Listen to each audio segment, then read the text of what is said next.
All right, we're finally there. Calculus in reality. We're in 12.3, the last section. These are the last two videos of the course, talking about how limits branch to calculus. So these are a bunch of screenshots from the textbook. We'll talk about them and the pictures. Calculus is a branch of mathematics that studies rates of change of functions. When you take calc, you will learn that rates of change have many applications. So earlier in this course and in Algebra 1, you figured out how to find the slope of a line. If we look at this graph, it has several different slopes. So it's got this slope and a different slope here and a different slope here and a different slope here. To determine the rate at which a graph rises and falls at a single point, you can find the slope of the tangent line of that point. The tangent line to a graph of a function f at a point P, x1, y1, is the line whose slope best approximates the slope of the graph at that point. The graphs below show other examples of tangent lines. So if you don't know, a tangent line is a line that touches a function just at one point. So the slopes of these graphs at that point is best figured out by finding the slope of the tangent line. So in this first example, there it is. In the second example, we can see the slope is negative because the tangent line has a decreasing slope.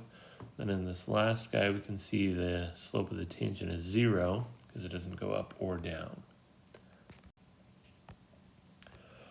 Sometimes we can just look at a graph. So this is f of x equals x squared. We want to find the slope of the graph at this point, 1, 1. So they have nicely graphed the tangent line for us, which would be tough to do if you were on your own, but they've done it for us, which is nice. We can find the slope of a line. We've done that since Algebra 1. So they've shown us that this graph goes over 1 and up 2. We know that the slope of a graph, or the slope of a line, is rise over run. So for this problem, the rise is 2, the run is just 1. So we know the slope of the tangent line is just 1. So the slope of the tangent at the point 1, 1 is 2 over 1, or just 2.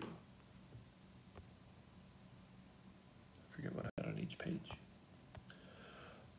In that first example, we approximated the slope of a graph at a point by creating a graph and then eyeballing the tangent line at the point of tangency. So we don't want to have to do that every time because we might not have a graph, and who knows how good your eyeballing skills are. Some of you, like me, have eyeballs that are slightly broken and you need corrective lenses to fix them. So we want a more precise method. To do that, we can approximate tangent lines using a secant line through the point of tangency and a second point on the graph as shown below. So if we've got these 2 points and this other point that is h away from x, and the y value is then h away from that other y value, then if I've got 2 points, I can find the slope. So I do the change in y, which is the first y minus the second y, and the change in x, which is x minus h minus x, so x minus x plus h, minus x. That's x plus h minus x, which just leaves me with the h that's right there. This guy should look familiar. That's the different quotient that we looked at in the last video. This guy of that equation. So here is a visual of that graph. So here's my first point. Here's another point that's h away on the x-axis. Then my y value is this far away. Notice that the right side is the difference quotient. So using this method, we can get more and more accurate approximations of that slope as h gets smaller and smaller. So as this other point gets closer and closer to our original. So here we go. We get that same graph. As h gets smaller, these 2 points get closer and closer. As h gets even smaller, now we're here, these 2 points get closer and closer still. And when h becomes 0, those points are the same point, and we've got the slope of that tangent line.